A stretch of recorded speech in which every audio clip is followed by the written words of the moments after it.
What is up, wrestling fans, and welcome to the Smark Out Moments Smack Talk podcast Hot Tags of the Week, episode number 723. I am your host for this edition, Callum Wiggins, and I am flying solo on this one because, all full disclosure, tried to record something with Rob, couldn't work out because of issues with Discord, so he is with me only in spirit on this occasion, as is Tony, who's hopefully enjoying his time over in Brazil. But for now, it will just be me to run you through the latest news, rumours and gossips that are affecting the wrestling landscape. We've got some news coming from WWE, some releases and re-signings, and releases that ended up being re-signings. We also have some injury news from AEW and some predictions, both from the New Japan side of things and the WWE side of things as well. So I invite everyone, if you're listening along, to hit the like button. If you're listening on YouTube, of course, to hit the like button and comment and subscribe if you haven't already, just to make sure that we're appearing in your feeds and all this other great stuff. Obviously, if you're listening through other means, through Spotify or through Apple Podcasts or anything along those lines, just leave a review or a rating or like us in any way that is possible for you to do on there as well. I'll cut through all the other plugs later on in the episodes because we're just going to barrel our way through and see what happens. So let's start with what threatened to be the biggest news story of the week, but then ended up being a little bit more of a damp squib overall, which was concerning Santos Escobar. So there've been quite a number of releases or like non-contract renewals or people not renewing their contract in WWE. Over the last couple of weeks, we've had Andrade, obviously, was let go by WWE, and Idris Enofe, and I think there's a couple of other ones as well, Jasmine Nix as well. So it came as not much a huge shock when Fightful Select, I believe, originally reported that Santos Escobar was getting close to not renewing his contract, and that WWE had presented him with several offers, but either due to both the financial side of things and that not believing that his creative satisfaction would be met, that he was going to leave WWE. And it got to the very day where Fightful was saying Santos Escobar's contract expires at midnight tonight. I believe that was on Tuesday. So when that happened, we're obviously assuming he's going to go because several other people have gone in the meantime. So then you start with the speculation going around: is he going to AEW, maybe joining part of the LFI stable, or just becoming part of AEW as well? Like Andrade has very quickly jumped ship. If he was released from his contract expiring, it meant that there'd be no 90-day clause. So he would just be able to turn up wherever he wanted to go. Was he going to go to CMLL? Was he going to go to other places as well, just to get his creative satisfaction to be more of a featured act? Well, it turned out we didn't need to speculate that much, because at the 11th hour, it was reported that he has re-signed now with WWE, apparently on, obviously, better financial terms, and having his concerns about creative and his direction of his character and where they were going having been settled. So it would be interesting to see when he does come back, or when they showcase him, what that kind of new creative vision looks like. I don't know. We obviously don't know the reports about I don't believe it's been reported what the length of the contract is or anything along that lines.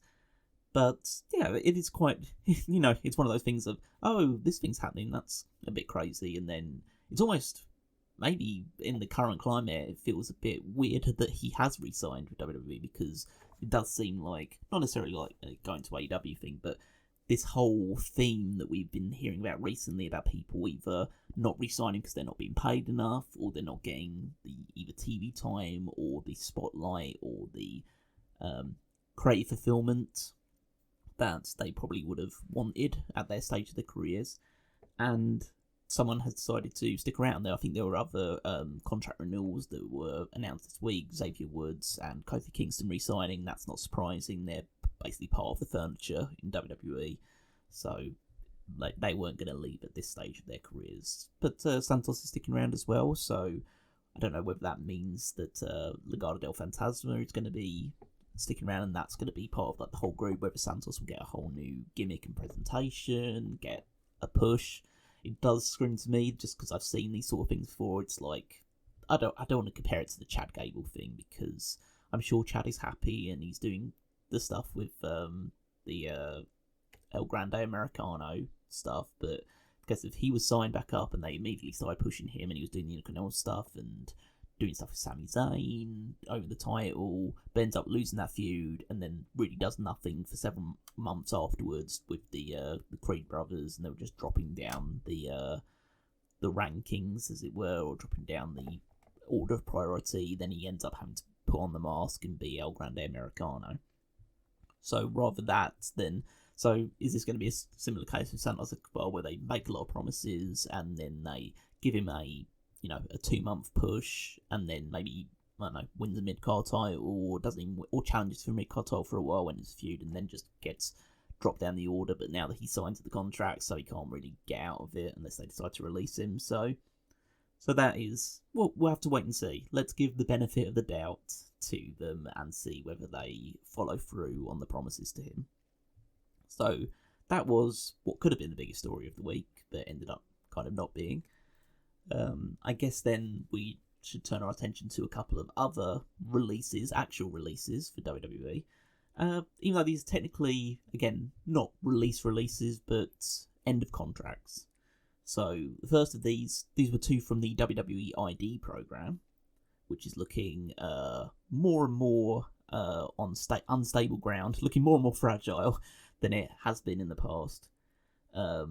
It's about, I don't know when the ID program started, I think it was like late last year, so we might be like a year in or so, I don't know. Again, you're listening to a guy who's so far removed from the WWE side of things that I'm just reporting what I'm seeing written down. But the first of these was Zayda Steel, who posted on X, Twitter, the everything app, whatever you want to refer to it as, that she was not going to be renewing her contract with the WWE ID program. I haven't seen a lot of Zayda Steel. I know from what Rob has told me and what Tony has told me that she was one of the more promising performers. Someone that they may thought, oh, maybe she should be the first WWE ID champion. Like, so showing some glimmers. So that's obviously a good reference point. Again, I had not seen a single match that she's had, or none that I can recall anyway. So seemingly she wants to try out different pastures. I know that there's been like muttering and stuff like that about how she wants to wrestle Mercedes Moné at some point. And obviously if you're tied to the WWE ID program, there's very little to no chance that you're ever going to be wrestling an AEW wrestler. So if she does want to do that, or has ambitions to wrestle other people that are in the AEW sphere, or even go to AEW at some point, maybe try out like through Ring of Honor, or just try out other pastures without having to be so closely tied to the WWE system, then I guess that's the route that she wants to take. She's still very young. I believe she's 20 years old, so she's got a lot of room to grow, a lot of time to grow as well. So that's like, I think that there's positive and negatives to these things. But WWE ID, you have the quote-unquote machine behind you, and you probably get access to resources that you otherwise wouldn't have, but it can seemingly restrict your freedom and the ability about who you can face and where you can go and all this other stuff. So I don't blame her for wanting to step out on her own, just take that, that year little bit of knowledge and support that she's gotten, and then spread her wings and search further afield. The other one is a slightly more interesting and potentially contentious, which is Kylie Rae. So Kylie Rae, of course, was the first WWE ID Women's Champion, had to relinquish the title because she became pregnant, which was revealed a couple of weeks ago. And then she obviously let go of the title. Title now belongs to someone else. Can't remember off the top of my head. And I'm not, I don't care enough to look it up. But there is another champion, and then Kylie Rae, obviously pregnant, and therefore not going to be doing stuff. And she revealed on Twitter that her contract is not being renewed. So that isn't a case of her saying, oh, I'm not going to renew my contract, or I was offered something and I turned it down. It was, oh yeah, they're not going to re-sign me. And I guess, from WWE's perspective, she's pregnant, she's not going to be available for any kind of bookings or matches or anything along those lines for the next year plus. So it could you make sense from a financial perspective, but again, the optics aren't great. Like WWE has historically in the past. I know that it's a long time ago, but I know there was the story in the past about how they Dawn Marie, former ECW alumni, obviously former WWE as well, claiming that she was released because she got pregnant, and she was released while she was pregnant. So yeah, it's it's kind of like that murky water area where you're thinking, oh yeah, she got released, and there's a I don't want to say justification for it because that makes it seem like a horrible person. Like, if any woman gets pregnant, then she has to be let go. Obviously, I didn't do it with people like Becky Lynch, but that's Becky Lynch. But like, if people are expendable, you shouldn't let go of women who are contracted if they're lower down the order and use pregnancy as an excuse. Because if you're not going to release Becky Lynch for the time that she's pregnant as well, or not pay her for the time she's pregnant, then it just sets a precedent that, if you're lower down the pecking order and you become pregnant, you want to have a family, then that's an excuse to release you. That's just, that's bad business practice. So as it's understandable because presumably the ID stuff, she wasn't making a huge amount, but it's maybe not what the ID program is for. The idea is like her stepping up, and if she's not going to be available to move to Evolve or NXT or anything along those lines, then what's the point of keeping her around? And they might re-sign her afterwards. But, as I say, it can leave a somewhat sour taste in the mouth because of the circumstances seemingly around her release. So, those are the kind of release storylines release storylines. It's reality. The releases and the contract stuff that's been happening this past week from the WWE side of things. Let's talk a little bit about Kota Ibushi. Very unfortunate news. Obviously unfortunate for the people that have been released from their contracts or have left their contracts. But it's also very bad news for Kota Ibushi because at the collision taping in Jacksonville, would have liked to have had Rob on this one because I was speaking to him shortly before starting recording this about obviously he went to the recent tapings for both Dynamite and Collision over in the AEW side of things, and he got to see this live, although probably wishes that he didn't, which was Kota Ibushi unfortunately breaking his leg during the match against Josh Alexander and having to be stretchered out of the arena. It was just a really bad circumstances. According to reports that I've seen, the speculation is that he's broken his femur, which is, for people that don't know, it's obviously a big bone in the leg and the hardest bone in the body to break. So if he has managed to do that, that is just, in a way, it's kind of pure Kota Ibushi, because Ibushi does suffer, has, at least in the last 5+ years or so, has suffered some very severe injuries. Like, he's broken both ankles and had other issues as well. So I think that it's obviously really unfortunate for him, and it's unfortunate just in general because there's a lot of wrestlers who myself and a lot of other people have grown up on in the past 10-15 years for their just insane ability, their insane match catalogue. You can obviously lump Ibushi's tag team partner Kenny Omega into the mix as well, that are just seemingly in the process of their bodies of breaking down a bit, and they're not able to either perform to the level they used to be able to, or not as frequently as they previously were able to. So it just means that we're left in a situation where, we're seeing the twilight of their career come in front of them, and injuries are going to become, and breaks are going to have to become more of a regular issue that we have to deal with. So it's very unfortunate for Kota, who was seemingly building some momentum, and it's the best he's looked in several years with the last couple of matches he's had. He's not been doing too much over the top, but he's been looking a lot better than previously, and so to see him suffer an injury of this magnitude, which will keep him out for months and months and months, if not longer, even towards a year side of thing, for that kind of degree of injury.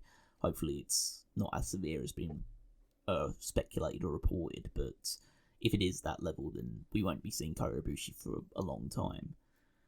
But it's just really unfortunate he can't get this momentum back, and hopefully he comes back and he's stronger than ever and everything along those lines. But there's only so many times you start saying that before you start feeling like maybe it's a bit hollow, because like is there any possibility after all of the injuries that he suffered in recent years that he can come back to the level that he previously was? Which, it seemed unlikely, but hopefully he can at least have the opportunity to leave on his own terms, retire on his own terms, however way he wants to see fit, rather than have an injury like this be the reason behind it. So, moving on past that, let's talk some good news, some positive news, at least for a lot of people behind the scenes in WWE, which is there are reports circulating that there's been a lot of pressure being put backstage for a lot of old entrance themes to return. Obviously, there is the big, criticism and I don't know whether it borders on hatred, certainly displeasure towards the works of Def Rebel, and there's a load of WWE wrestling themes just sound exactly the same, or they're so nondescript that you have no idea when someone's coming out or who's coming out if you aren't following the program religiously. And there's that tendency they have as well, like they start with either the person's catchphrase or them saying their names, so then it doesn't really matter what nondescript music follows, because at least you've said their name at the start of their theme, so you know who's coming out. But there's been pressure applied, and it's seemingly working, because on the latest episode of SmackDown, which was recorded in advance because it's happening in Australia ahead of Crown Jewel, that we saw the returns of the old Shinsuke Nakamura theme, the original. I can't remember the name of it off the one that they wildly was going to go to Bobby Roode before it ended up going to Shinsuke Nakamura instead. But the iconic one that we all know and love.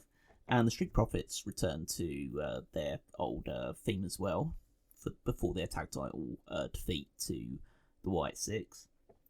So we had those back, and apparently there's also been pressure being applied by both Drew McIntyre and Sheamus, among others, to return to their old themes as well. So it seems like there's a lot more desire to have entrance themes. And I completely agree with people wanting to take this approach, because entrance themes are so... People don't, I think, still undervalue how important, even in a place for WWE where literally the only thing people seem to care about is the entrance and the finish and moments and nothing else in between. But even in that thing, you undervalue the importance of entrance music. There's a reason why Tony Khan shells out loads of money for licensed music for entrance themes, because if things are recognisable, or they're cool, or they're distinct to the person or the wrestler that's there, then it just feels the wrestler feels bigger. They feel more cool. They feel more, wanted or desirable or anything along those lines. However you want to describe it, you want to have a iconic entrance theme or iconic entrance, because that just exudes aura that you need to be a top performer. So I totally understand why people don't want to go to the current Def Rebel side of things. Fucking hell, they did that with AJ Styles, tried to switch his theme for a short period of time before going back to what he was. They can't do this because, well, they shouldn't be doing this. Or if you're going to replace a theme, you need to have something better in mind, not just to do it because you want to put your own stamp on it. If AJ Styles has a great theme, which he did have and now has reverted back to, then you shouldn't just change it because it's not yours, and so you want to put your own mark on it instead and come up with the same bland bullshit that Def Rebel always comes up with. I say always, but 95% of the time. They occasionally let some bangers through, sneak them around. Can't name any off the top of my head, but I'm being generous to them. So, but that's good. And could be seeing a lot of some of yours and mine's favourite entrance themes returning back to the WWE sphere. So yeah, that's those are kind of the main stories that's covered. Outside of a few other details, which let's do. I don't know whether to do. I want to do TV talk first, so we'll go through the TV stuff because there's some news coming from that as well. Not much from Raw. I don't watch Raw, as everyone that listens to this regularly knows, so I'm not going to be able to give you a big breakdown of the different storylines and the different segments that happened and what the reaction to them was. I didn't watch it. I'm not going to watch it. I can read a fucking news report to like tell me what the results were, and that's pretty much all I can really give you. So, you know, you had started with like Roman Reigns and the Vision, and like had other people out there as well, like the Usos as well, and so a lot of the Raw stuff didn't seem to actually be building heavily towards Crown Jewel, apart from like a few matches here or there. They seem to be more focused on setting the stage for Survivor Series / War Games, however they're going to refer to that, whether it's Survivor Series War Games or just Survivor Series. But because you had like Roman interacting with the Vision, and then you had loads of running thing towards the show of CM Punk and LA Knight and the Usos all getting in each other's faces as well. And there's the speculation from recent Wrestling Observer newsletter report that the babyface team for the War Games at the current standing of things is a blend of Roman Reigns, Jey Uso, CM Punk, Jacob Fatu, and then one other person to be confirmed, with the speculation being that it's either LA Knight or Jimmy Uso. And then on the heel side of things, bizarrely, it's the Vision, obviously, Brock Lesnar, which is like, okay, and Austin Theory, which just feels, unless he is joining the Vision, seems, okay, that's very left field. So I'm not always the type of person, I don't like saying, like, take it with a pinch of salt, because it's a case of, it makes me feel like I'm degrading the Wrestling Observer newsletter. Beyond said, like, I think, let's say, Wrestling Observer newsletter is as credible as Fightful or PW Insider or any other wrestling media outlet. So it's more of a case of just, like, don't expect that, or don't think that it's absolutely set in stone and that will happen. But so I would be surprised if it happens, just because it feels like maybe someone threw that idea out there and that was the idea for a little while, but then they're going to eventually come to their senses and says, yeah, we can't put Austin Theory in this match. So had other things on the show. You had Maxine Dupree won by a count out against Becky Lynch, so I guess she'll get a Intercontinental title shot at some stage, because they seemingly don't care about AJ Lee anymore. She like hasn't made an appearance since winning the match at whatever the show was, WrestlePalooza. So yeah, they seemingly decided we're going to go with Maxine Dupree for a little while and just have Becky feud with her for a bit. Still doing the whole Bayley going crazy with Valkyria and the mood swing stuff. So yeah, Roxanne Perez beat Lyra Valkyria on the show.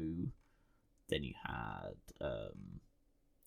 Io Sky lost to Kairi Sanes. They're again building up towards the tag team match between Sky and Ripley at Crown Jewel against the Kabuki Warriors.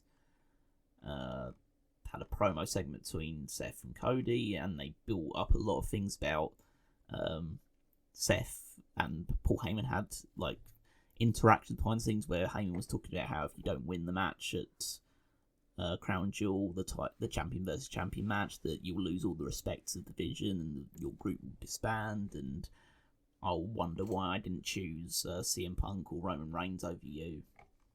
So laying that on thick, I'll talk about that in a little while when I do some of my own Crown Jewel predictions. We had AJ Styles, Dragon Lee and Penta defeated the Judgment Day, so I guess at some stage we'll get another match maybe between Styles and Mysterio for the Intercontinental title. Who knows what way they're going for that. I think it's just a means of having Styles get a victory before he faces John Cena at Crown Jewel. And then the main event, as I spoke about, was CM Punk and then LA Knight defeated the Usos. So yeah, that's it. That's all you're getting from a Raw recap from me. So if you want to check it out, if you want to waste 3 hours of your life, then check it out. If not, then I gave you the basic brief that you need to know. Over on NXT, a little bit more noteworthy, especially in the opening match, which was the Hardy Boys defeated Dark State to become both the TNA World Tag Team Champions and the NXT Tag Team Champions. So, Hardy Boys are champions in NXT. That's the result isn't surprising. They weren't making Dark State the TNA Tag Champions, especially as they're building towards the Hardys and Team 3D for the one final table match to probably be the main event at Bound for Glory. So, that was always going to be how the cards were dealt. I think that match now with Team 3D is now for both sets of tag titles. So, yeah, we'll see how that goes. I think it's highly unlikely they'll have the Hardy Boys lose that as well. But we'll see who they end up dropping the NXT tag titles to in the future. I think I saw one clip online about Dark State. Kind of missing a double team move on Jeff Hardy, and then one of them trying to hit a leg drop on Hardy on the floor and just completely missing him entirely. So that was funny, but other than that, I haven't seen any details from the match apart from the finish. And so Hardy Boys, new tag champions. See what direction that takes. Then we had the first of the Team NXT versus Team TNA matches. This was the women's one with Jordan Grace as the special guest referee. So it was Jacy Jayne, Lola Vice, Jada Parker and Sol Ruka against Kalani Jordan, Morris Sade and the Inspiration. Inspiration, funnily enough, coming out to their WWE theme. So I'm not as big a fan of that theme as their TNA one. TNA one's just a bit catchier. But so the match... the match was, as I haven't seen it, so I can only go by what happened. So Sade ended up eliminating Jada Parker first, and then was immediately eliminated by Sol Ruka. Then you had both the Inspiration and Lola Vice got eliminated in the interim, and then it finally came down to Jacy Jayne and Sol Ruka on the NXT side with Kalani Jordan, so 3 NXT women, essentially, in the end of this. This was, that's how they decided to end it. You had, it seemed like Jordan was going to get a pin on Sol Ruka, but then Jacy Jayne snuck in to get the pin for herself, so they were the sole survivors, so Team NXT won that one. Then had Ethan Page successfully defended the North American Championship against Mustafa Ali. So, they were building towards the idea that Ali never got his match for the NXT North American title years ago before he got released. So, had the match and the champion retained. So, that's somewhat to be expected. They did some more continuation like the El Hijo to Dr. Wagner Jr. saying he's coming from the North American Championship. So, maybe they're going to do a title for title thing again, or another not a unification, but like double champion thing with Ethan Page as North American champion and Wagner Jr. I think is the Latin American champion, AAA. So yeah, seems like that's in vogue right now. Double champions, multiple champions. That's like across all companies. That seems to be the thing right now. So we'll see if another one of those instances occurs. And then the main event, we had the men's equivalent of the Survivor Series elimination style match with Ricky Saints, Trick Williams, Javon Evans, and Miles Bourne on one side, with Mike Santana, Frankie Kazarian, Moose, and Leon Slater on the other. I think first eliminator was Bourne pretty quickly on, and then you had so Bourne was eliminated very quickly. Then we had several other people, like Team 10A was up 4-2 at some point with Javon Evans got eliminated by Slater. And then you had just trying to read the results to see. I probably should have done this in advance, but I don't care enough. I'm not gonna go through a load of NXT stuff. Blah people get eliminated left, right, and centre until it comes down to Mike Santana and Moose on one side and Ricky Saints as the only WWE guy on the other, or the NXT guy on the other. Eventually, Santana is able to get the spin the block, pick up the victory over Saints. So we had the guy that's challenging Trick for the NXT title with number one contender from the NXT side of things, Santana, defeating the NXT champion. So, give TNA a bit of a rub because they get to be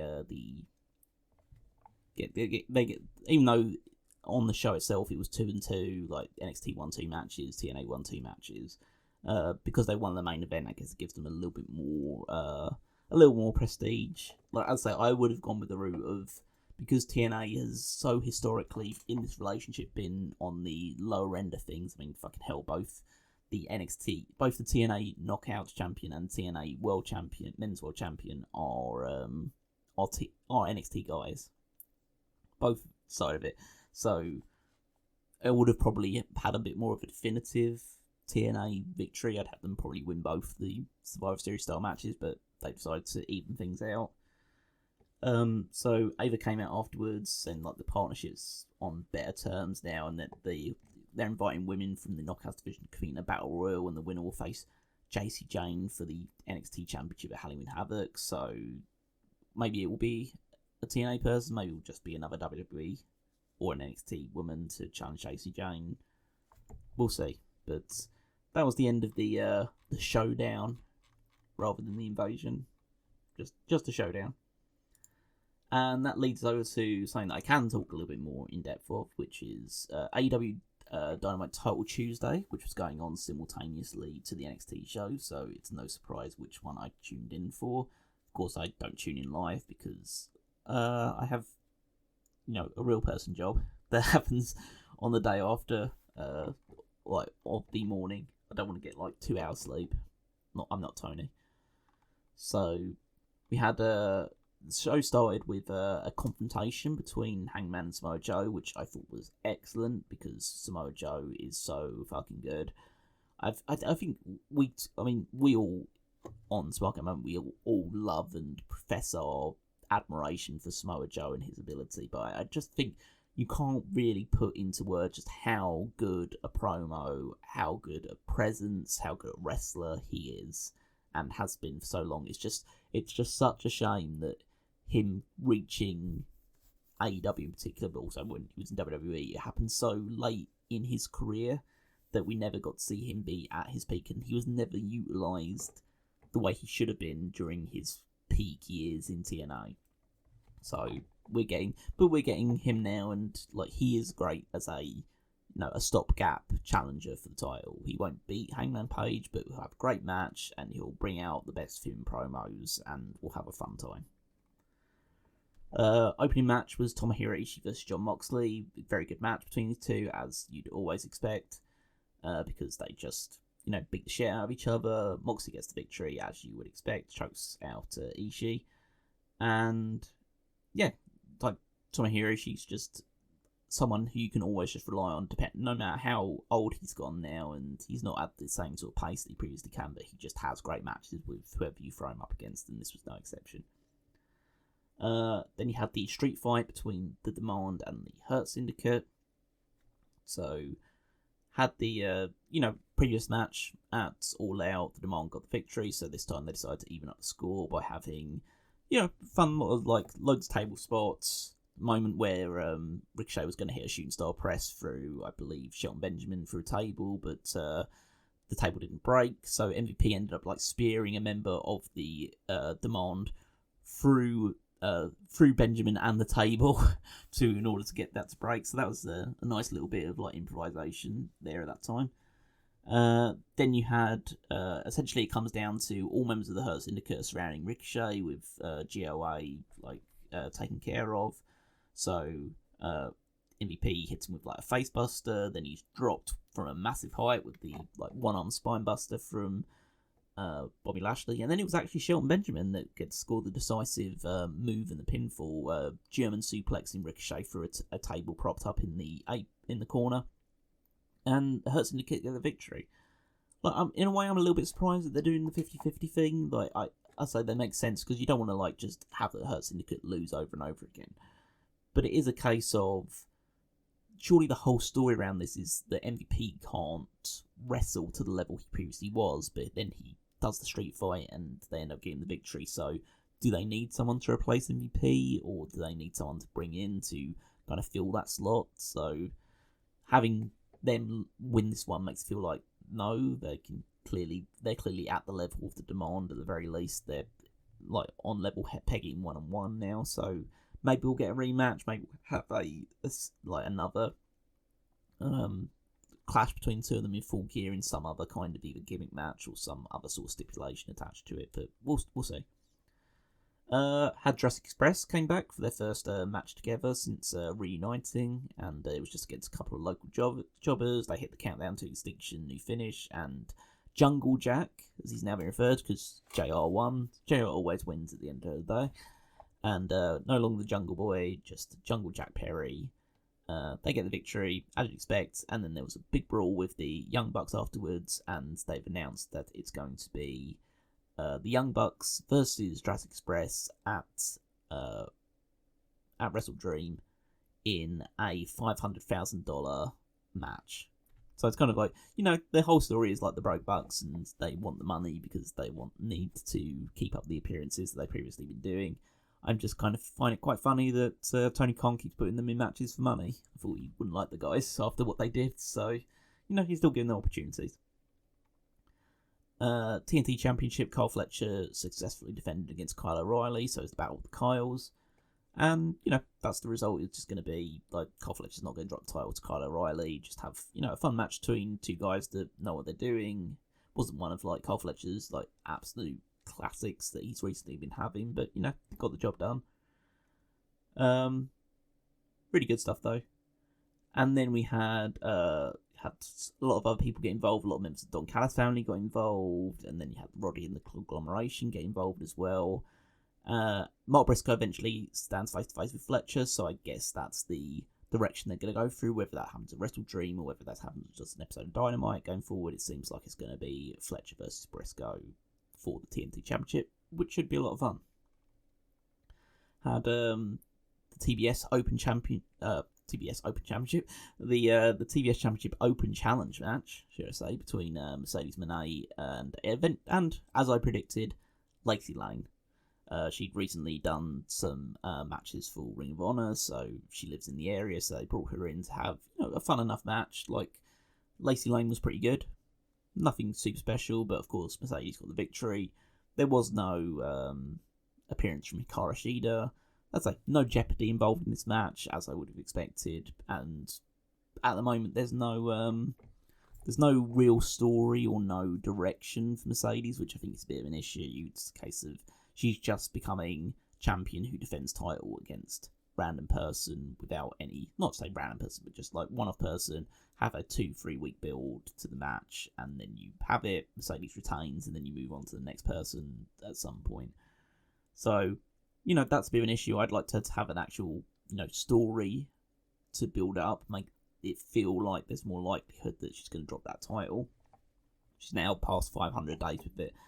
Yes, like AEW just has a bit of an issue, especially with now it's not so much so with the main women's title because of Chris Statlander recently winning it, but they've tied a lot of their women's titles to really long reigns right now, so just makes it difficult to feel excited about a lot of the matches. And then we have the main event. Let's say semi-main event, should I say? There's one after. We had the Double Jeopardy Eliminator AEW World Tag Team Championship / Unified Championship tag match between Brodito and Konosuke Takeshita and Okada, which was, a lot of fun. I think they were saving things because of what was to come, which was Takeshita and Okada got the victory over Brodito, which means they will challenge Brodito for the tag titles at Wrestle Dream. So that's cool. That should be a lot of fun. I think they'll take what they've done here and they'll just build upon it on the pay-per-view stage, so that should be good. And they continue to, Okada tagged himself in, got the pin with the Rainmaker, so they're still sowing seeds of discord between the two of them. We had the main event, which was Pac versus Orange Cassidy. So these two have had a kind of, on and off forever feud pretty much since Orange Cassidy's first ever match was against Pac. So they've been doing this ever since then. They've had back and forth victories over each other. And this was another, super fun match. But the finish ended up being that they were both outside the ring, had Darby Allin get involved and other people as well. So Pac jumps back into the ring on the 9 count, but then Orange Cassidy is able to roll him up with his feet trapped, so Orange Cassidy gets the victory. Eventually, Darby hits the ring. He attacks him as well. Then Darby gets his hands on a fucking Molotov cocktail and he's going to throw it at the Death Riders, like set it afire and throw it at Death Riders, and then the security intervenes, takes down Darby, just like tackles him to the ground, gets in between the two of them. They are just really just setting the stage of, yes, in this I Quit match at Wrestle Dream, one, if not both, of Moxley and Darby Allin are going to be set on fire in this match. So it's just, who is going to be set on fire? Are both of them going to be set on fire? How long are they going to be on fire for? Is that playing to the finish? So they are very much leaning into there will be fire in this match. So that is that's the kind of TV talk. So just to round things off then, before I bid this one due, it'll be a little bit shorter one, but it's only a one-man show on this occasion, so hopefully it's still giving you a degree of value if you want to show my appreciation, or to scorn me in the comments. At least that'll help with the algorithm. Either praise me for the one-man show I'm putting on here, or say, when's Tony coming back, when's Rob coming back, like blah blah blah, whatever you want to say, good or bad, put it down in the comments below. I'm going to run through a couple of predictions. So let's start with Crown Jewel, because that's the one that to be honest, I don't know much about either of these shows, because I'm not watching don't watch WWE, obviously, and I'm not watching a lot of New Japan right now because it's a bit stale. But I'm going to just do my quick predictions for both Crown Jewel and for King of Pro Wrestling. So Crown Jewel obviously happening tomorrow as the time recording, and when this is potentially going live. So let's see, 5 matches, as is typical, as is the way for current WWE pay-per-views or PLEs, pay-per-views. Yeah, fuck it. Who cares about the nomenclature in this instance? So we have, let's start with Roman Reigns versus Bronson Reed in an Australian street fight. Yeah, Roman Reigns going to win, because that's just what's going to happen.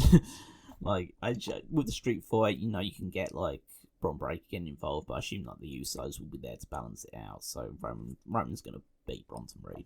Don't really need to worry too much about that. Rhea Ripley and Io Sky versus the Kabuki Warriors. That could go either way, because presumably they're both going to be on opposite sides for the Women's War Games match in some form or fashion. So, no, you probably would say Rhea and Io are going to win because it's in Australia, so Rhea does it in front of the hometown crowd, gets the victory, and then the Kabuki Warriors attack afterwards and get the nasty heel heat afterwards. So, yeah, I'll go with Rhea and Io victory just for the having Rhea win in her home country. John Cena, AJ Styles, just, you know, a dream match, or like a historic dream match, like one of the last stops on the John Cena retirement tour. Babyface versus babyface, they'll just do all their greatest hits, and I imagine John Cena will win because there's no real major direction with AJ, or him suffering a loss here won't change any sort of trajectory that he's on. I mean, AJ's already been talking about how he's going to be retiring next year, saying that officially. They've said that on WWE TV now. He's been saying it on interviews for a good, like, month plus at this point.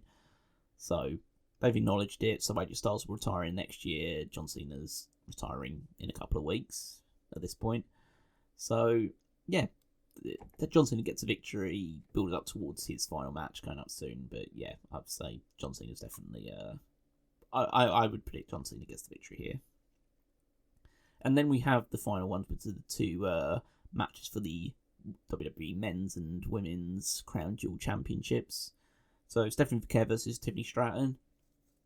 It's probably the least predictable out of all the matches, because, like, you could easily have when they're both baby faces. Stephanie McKay's only recently become champion, so there's maybe more of an urgency or more of an interest in having her get the victory, because, you know, she's less established with the title than Tiffany is right now, and Tiffany's kind of stale because she's held that title for so long and had so few opponents, which is not her fault, it's just the booking has been bad.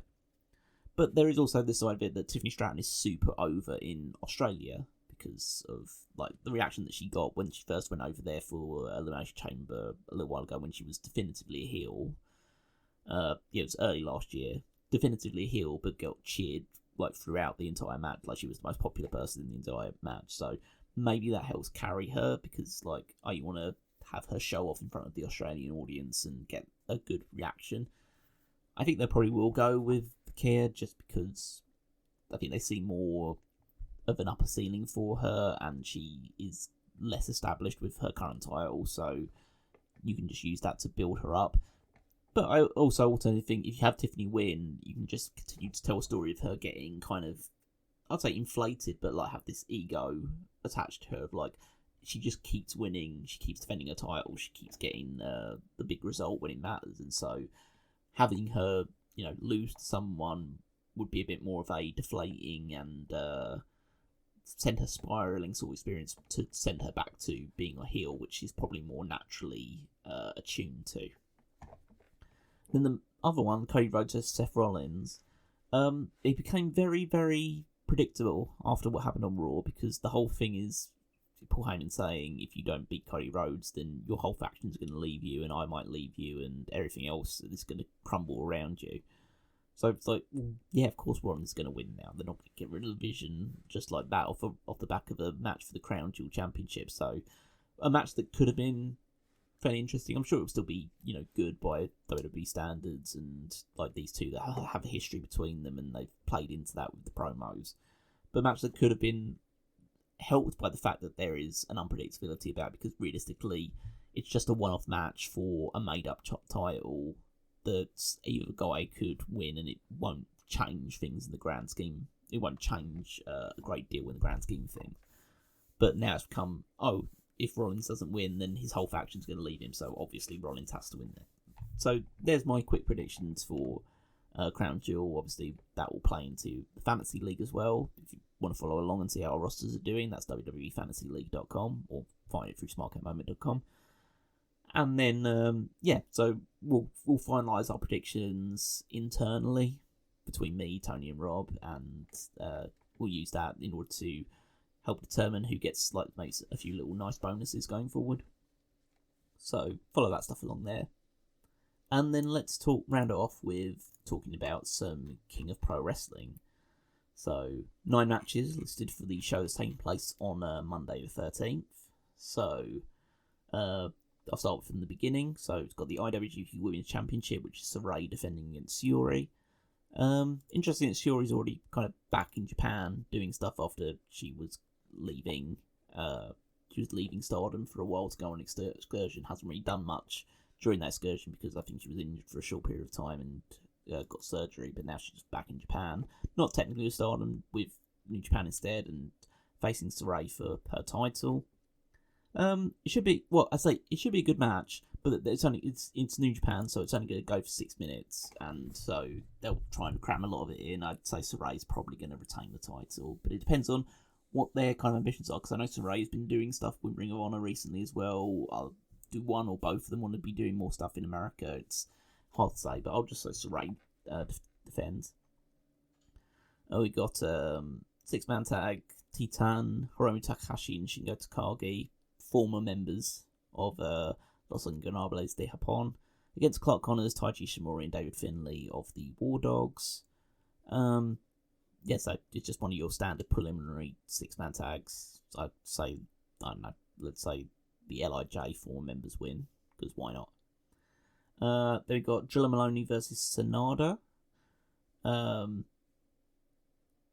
think the story behind this one is they're both Drilla Maloney was part of they were both part of Bullet Club War Dogs for a bit, but now Sanada's over on the House of Torch side of things. Maloney's still part of the War Dogs. So I think that we're just gonna go with let's go Sanada. Why not? Who cares? That again, it's one of those ones that's preliminary. There's not going to be a huge amount of long-term ramifications, presumably, at that one. Who knows?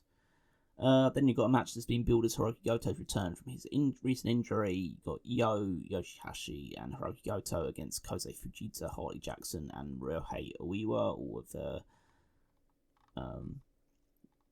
what was Zack Sabre Jr.'s faction?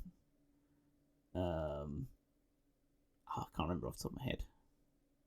That's slightly embarrassing. Again, just goes to show how little I'm paying attention to that side of things. TMDK. So yeah, we've got it's Hiroki Goto's return, so Hiroki Goto will get the pinfall on one of the guys, probably Harley Jackson. He's less established out of all of them. Alright, and then we start going into the title matches, which starts with the New Japan Pro Wrestling World TV Championship, which is El Phantasmo defending against Hiroshi Tanahashi. They're not making Tanahashi a champion, I don't think, going into his final few months. I just think because it kind of restricts him a little bit about, especially with the TV title having 15-minute time limits and all that stuff. I think it's going to restrict his options for Wrestle Kingdom, so they'll just have El Phantasmo retain the title, I believe. Show some respect to each other and then move on. Then we have the Never Openweight Championship, which is Boltin Oleg defending against Evil. I guess this just depends on what they have plans for Evil, because he seems to be the one that's probably more highly positioned on the card, even though Oleg is the champion.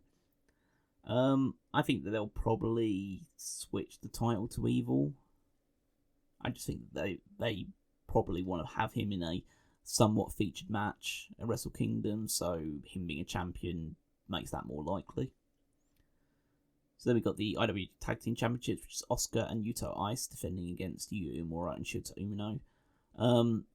I saw the angle where Asuka and Yuto Ice joined New Japan after I believe they were previously in either Noah or All Japan. I can't remember off the top of my head, but they came in, immediately won the tag titles from Taichi and Tomohiro Ishii, and now they're defending against, well, technically not members of the Reiwa Musketeers, but two of you younger guys coming through from New Japan, Shota Umino and Uemura.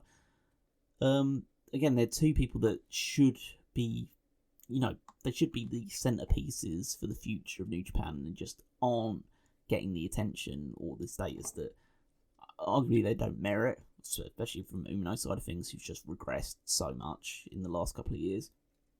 But they're going to be combining forces and trying to go for the tag title, so I think that Asuka and Yuto Ice, just as the more established tag team, will get the victory instead, but maybe there'll be something between Umino and Uemura staying in motion, maybe either a feud or issues between the two of them that could lead into Wrestle Kingdom. Semi-main event, it's Yota Tsuji battling Gabe Kidd for the Global Heavyweight Championship, so Gabe Kidd's current champion. We'll see kind of how this one goes. It's either one could very realistically win. I guess it depends on what they want to do with the IWGP Championship, because if they have plans for Yota Tsuji to battle for the World Heavyweight title was the main event of the show at Wrestle Kingdom, which I don't think they're going to do, but it's a possibility. He's definitely the most established out of all of the younger guys in New Japan. Then they wouldn't have him win the title here to make sure he gets set up for it. But I think that... But then there's also the issue of, if he loses, then why would he get a title shot in a couple of months' time for the world title if he loses for the secondary title to Gabe Kidd? So, yes, I think that with that in mind, because I don't believe they're setting up for Tsuji versus either Takeshita or Sabre Jr. for the title at Wrestle Kingdom, I think they're going in a different direction.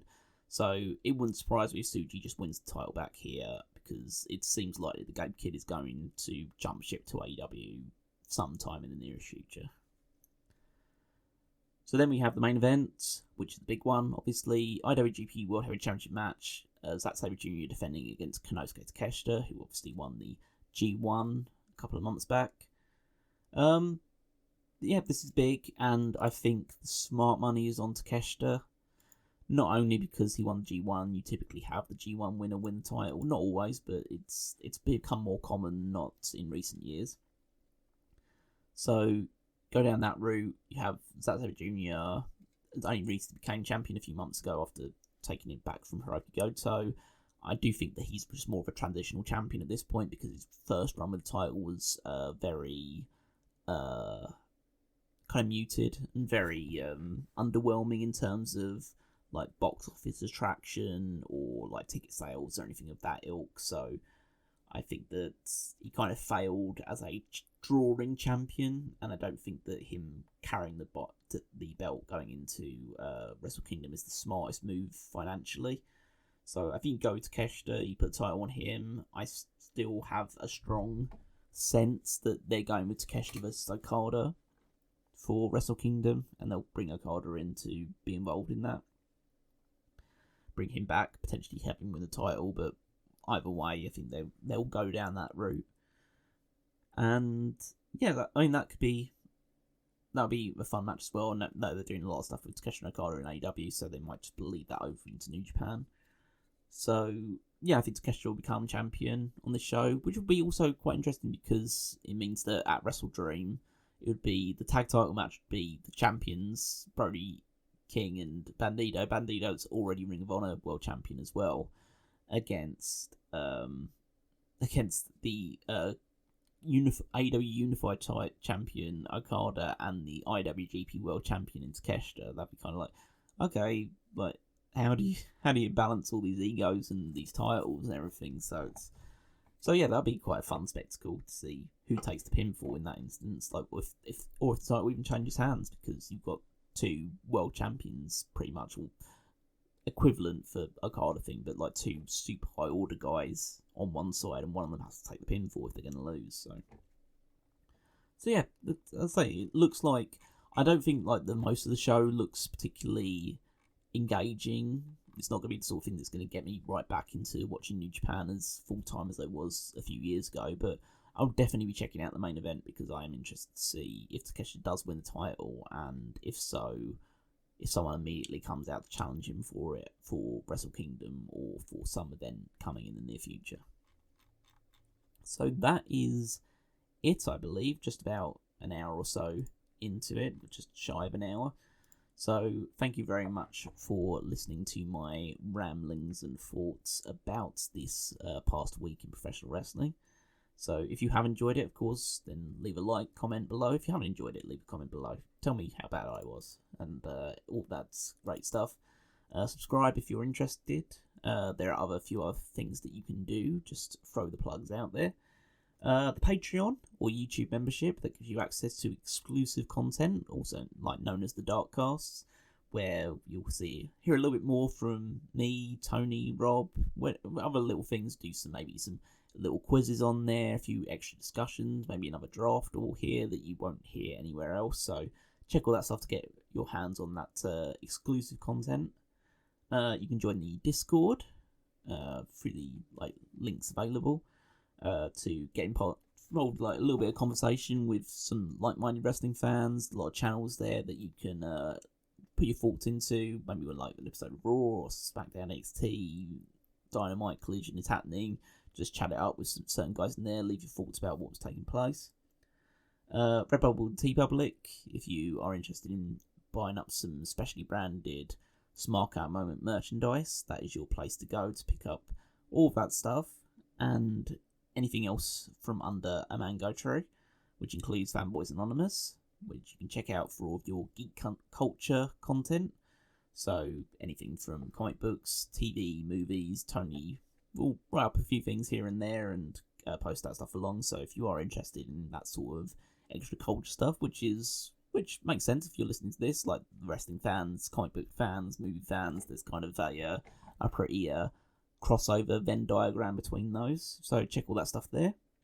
In terms of just me personally, you can follow me on Twitter and Blue Sky at Wigmeister14, and check out, as well as the Fantasy League, which I discussed earlier, at www.fantasyleague.com. That's easier said than done. You can check out the Power Rankings every Saturday over on smarkoutmoment.com, where I rank the WWE superstars based on their previous week's performances. You can follow Tony and all the stuff that he's got going on at Tony Mango, and anything under a mango tree. Just check all that stuff out over there, including like the stuff that he's putting on like EWN and all the other places that he's writing. And also follow at Dude Felice for Rob's content, as well as the stuff that he's doing on Fightful as well. So check out, support the other guys as well. Support Tony, let Tony know that how good of a job he's doing while he's relaxing and sunning himself over in Brazil. Hopefully, at the very least. I say, hope that he's relaxing, having a good time. So that is it as we approach the hour mark. And as I say, thank you all very much for listening to the latest episode of the Hot Tags, and we'll see you again very soon. I think there's a few more tier list related content coming out in the next week as well, so you can check out the both the recent ones that we've done for both the WWE and the AEW / Ring of Honor women's side of things. You can check that stuff out. And the men's ones will be coming out over the course of the next week. And then from the week after that as well, normal service should resume fairly soon once Tony is back from his well-earned break. And but there might be another episode of the Hot Tags where it's either just me or me and Rob in the near future as well to fill the gap to make sure you're still getting your weekly fix of wrestling news and gossip and discussion. So, again, one more time, thanks you all very much for listening, and we hope to be speaking to you again very, very soon. But for now, this has been another Smark Out moment, and I am being counted out.